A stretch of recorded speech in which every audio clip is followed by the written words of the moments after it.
when it comes to Muslim countries again, 57 Muslim countries, we have seen forums like OIC, organizations like OIC and Arab League, which were actually created to safeguard the interests of all Muslims, all Muslim nations. Why have they failed? In fact, you know, even if we look at this Palestinian conflict, rather than doing something for those Palestinians, raising their voice against Israeli atrocities, we have seen all those organizations or those Muslim countries keeping a mum. Why? Okay, so first of all, in the name of Allah, the most beneficent, the most merciful, it's my honor and it's my privilege to be the part of this very fruitful discussion. Thank you. This discussion, I believe, is not only is going to benefit us in this world, but in the life of the hereafter. So, number one, the very first thing that we need to understand, first of all, we have to establish this concept or this idea, or we have to adopt this kind of the attitude that Palestine is going to be free no matter what. If it is through diplomacy, if it is through the discussions, or if it is through table talks, or through any other channels, through any other platforms. So once we have this idea, once we are able to develop this kind of the understanding that our people, our brothers and our sisters, those who are facing the atrocities and this genocide and this mass killing and this mass murder from last 75 or 80 years, they are going to be free. That is for sure. Then and there we will be able to, you know, channelize the diplomacy. Then and there we will be able to open up this discussion. Right. The problem is this, in my view, in my opinion, the problem is this, that many of us, we believe that there is no any solution. Because everybody is bombarding us. Everybody is telling us that inna nasa qad jama'u lakum, that the people have gathered against you. So you are going to fail for sure. No matter what you try, no matter what tool you do, no matter what kind of the strategies and what kind of the plannings you have, you are not going to be succeeded. So this, we have to come out of this shackle. We have to first of all come out of these chains and this limited understanding. We have to believe that indeed, ana inda zanni abdi, as you know, it is the hadith Qudsi, that I am according to the thoughts of my servants, I am according to the assumptions of my servants.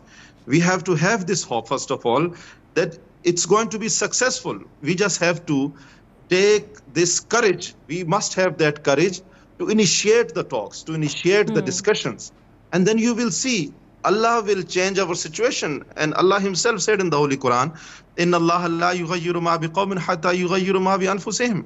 This is a verse that we all know, but the problem is this, that we don't try to understand it, we don't try to believe on it. We just say, okay, this is just a verse, but this is the reality. We have to change ourselves. It is not the issue of the people of the Palestine. It is the zawal, or it is the downfall of the rest of the world, especially the rest of the Muslim Ummah. Because the people of the Palestine, they are already protecting their nation, the Masjid al-Aqsa, subhanallah.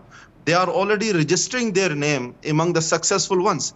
So now it is the responsibility of the 57 Muslim nations throughout the world that we need to play our part. We need to contribute towards that freedom, towards that success, towards that fath. Because we know this for sure, that Palestine is going to be free. If it is not now, if we are not able to see that freedom, but for sure, inshallah, with the will of Allah, our children are going to see that. It's not far. It's not far. It's not far. It's coming. It's happening. Our children, as a ummah, as a nation, they are going to do the ruku, and they are going to make the sujood on the blessed Masjid al-Aqsa, inshallah. Right. So we need to develop, first of all, that understanding that there is the solution, and we have that solution. You mentioned a couple of points. That number one, Palestine will be free, inshallah. Number two, when you said that we have to come out of this notion that we cannot do anything. But at the same time, at the same time, we have seen those 57 countries.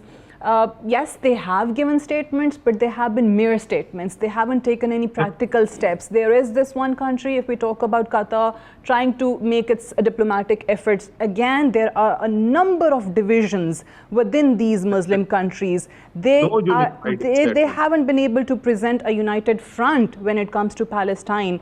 economically, militarily, a lot of Muslim countries are dependent on the West, especially on the US, which is a major ally of Israel. So how is that going to happen? We'll talk about practicalities. Mr. Munawwar, would you like to add to this? Actually, I would like to comment on this point of this Middle Eastern crisis with reference to Palestinian issue. Actually, Muslim countries, Muslim world is the part of this problem. We are trying to seek solution in the so-called Muslim Ummah, that we are 57 countries and they can do something to free the Palestinians from the clutches of Israelis. Basically, Muslim countries like Egypt, Jordan and other countries, they are complicit in this genocide. Gaza borders with whom? Egypt. If yeah. Gaza has been turned into the largest open-air jail, it is not possible without the support of Egypt. So Muslim countries and most of the major leading countries, they have relations with Israel, and others are going to establish relations with Israel. Muslim world, especially major parts, Muslim countries, they are part of this problem. They are complicit hands and gloves with Israel in this genocide and crime against humanity.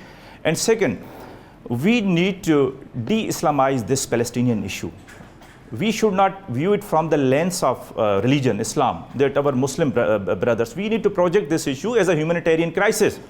There are many Jews, prominent Jews, Westerners, Christians. The largest protest against this in support of Palestinians have been held in the Western world that we call kafir, not in Pakistan, not in Egypt, not in Saudi Arabia.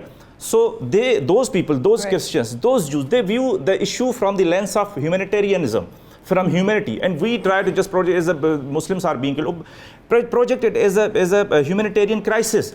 Then mobilize the global support. Now in US there are protests in 150 plus colleges and campuses.